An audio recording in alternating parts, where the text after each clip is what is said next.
بعض لوگوں کا یہ کہنا ہوتا ہے کہ ہمیں والدین بھی نصیحت کرتے ہیں، اور اسکول کالج میں ادارے میں جاتے ہیں تو وہاں اساتذہ بھی ہمیں نصیحت کرتے ہیں، بالخصوص طلباء بعض اوقات اس بات کی بڑی شکایت کرتے ہیں کہ دیکھو جی، بڑا بھائی بھی ہمیں بٹھا کے دیر تک لیکچر دیتا ہے، پھر ہمیں یہ کہا جاتا ہے کہ جمعے والے دن بھی وقت پر آؤ، وہاں بھی تمہیں نصیحتیں سننی ہیں۔ نوجوانوں کی طرف سے بعض اوقات یہ بات سننے کو ملتی ہے کہ آخر ہم کتنی کو نصیحت سنیں، ہر آدمی ہمیں سمجھا رہا ہے، ہر آدمی ہمیں لیکچر دے رہا ہے، ہر آدمی ہمیں اپنے تجربات سے آگاہ کر رہا ہے، تو آخر ہم کتنا کو اس لیکچر کو سنیں، یہ بعض اوقات وسوسہ آتا ہے۔ تو پہلی بات تو میں یہ عرض کروں گا اپنے ان نوجوان دوستوں سے اور اسٹوڈنٹ سے اور جن کو نصیحت کی جا رہی ہے کہ میں بڑے انشراح صدر سے آپ کو عرض کرتا ہوں کہ آپ خوش نصیب ہیں کہ آپ کو بہت سارے سمجھانے والے ملے ہوئے ہیں۔ کم نصیب ہوتا ہے وہ شخص جسے کوئی سمجھانے والا نہیں ہوتا۔ اور پھر کبھی آپ نے دیکھا ہے زمین کو، اس میں ہل چلایا جاتا ہے، بیج بو دیا جاتا ہے، فصل اگاتی ہے، اس فصل کو کاٹ کے پھر سے بیج بویا جاتا ہے، اور پھر سے فصل اگتی ہے، اور پھر سے اس زمین کے سینے پر ہل چلتا ہے۔ وہ کتنی ہی فصلیں دیتی ہے، وہ کتنے ہی درخت اگاتی ہے، وہ کتنا ہی انسانوں کا، جانوروں کا فائدہ کرتی ہے،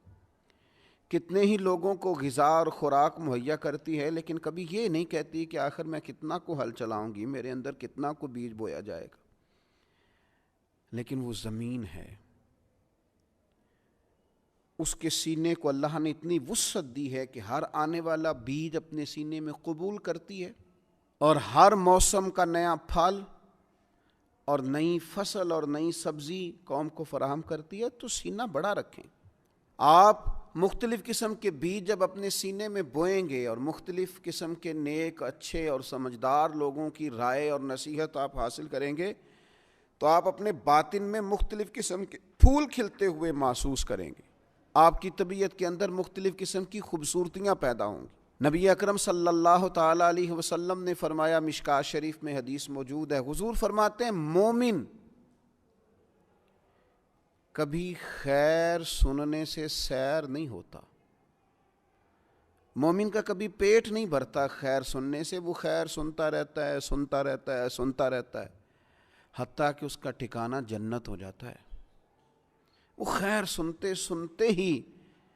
جنت کا مسافر ہو جاتا ہے، جنت میں پہنچ جاتا ہے۔ تو خیر سنیں، خیر سنیں، نصیحت سنیں۔ اللہ تعالیٰ نے زبان ایک دی ہے اور کان دو دیے ہیں، معنی یہ ہے کہ سنگل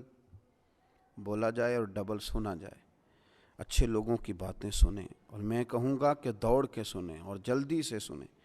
صحیح العقیدہ اور خیر کہنے والے لوگوں کی باتوں پر توجہ سے کان دھریں اور جلدی سے اپنے حصے کی